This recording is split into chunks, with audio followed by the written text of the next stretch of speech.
back again this week dispelling some more real estate myths for you. Now we're loving all the responses we're getting and all the questions that you're getting right or not getting right, so keep them coming and let's see how many you got right this week. Realtors are paid a salary. That is false. Most realtors are actually paid a commission, meaning if we don't sell anything, we don't get paid. Whereas a salary is a specific amount of money that you're going to make throughout the year, and you're paid on a weekly, bi-weekly, or monthly basis, and you get that salary regardless of whether you buy or sell. So with real estate, it's a lot different.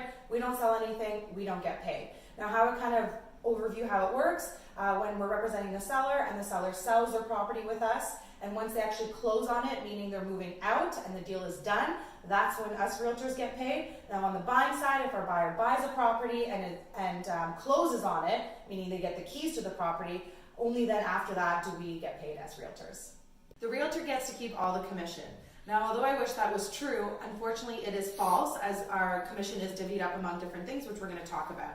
But just as a general overview, the seller does pay for all the commission, and then the listing brokerage, which represents the seller, takes that commission and divvies it up 50-50. 50% goes to the listing brokerage representing the seller, and 50% goes to the cooperating brokerage, which is representing the buyer.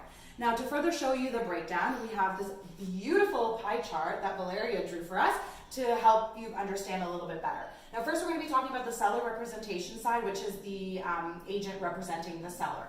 So this blue area here shows that our listing brokerage is taking a portion of our commission for their expenses. So it's a pretty good chunk over here.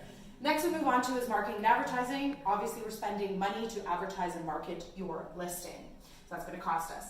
Over here is business expenses, pretty self-explanatory.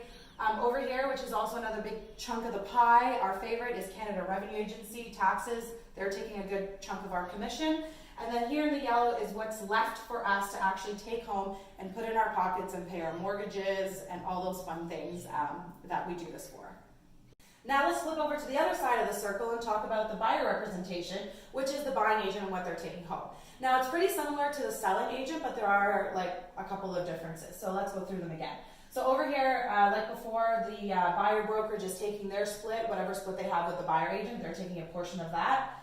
This one is the big differentiator right here. It's time value, because obviously time is money. So it may take a buyer 3 weeks to buy or it may take them 6 weeks to buy. But regardless, us as agents are spending our time taking those people out, analyzing properties, explaining the processes over and over again, and that's worth something. So that's why we put the time value here.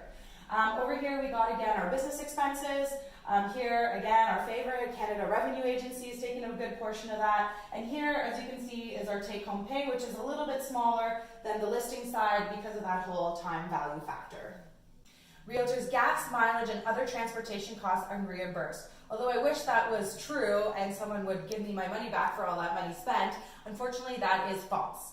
Now let's take it over to our lovely pie graph that Valeria drew over here, and to kind of further paint a bigger picture. Now remember our business expenses over here, this lovely green section on both this side, that's where the gas, mileage, and other transportation costs would fall under. So although no one's paying us back for those expenses that we spent, during tax season, we can take those amounts that we spent on those things and write it off against our income.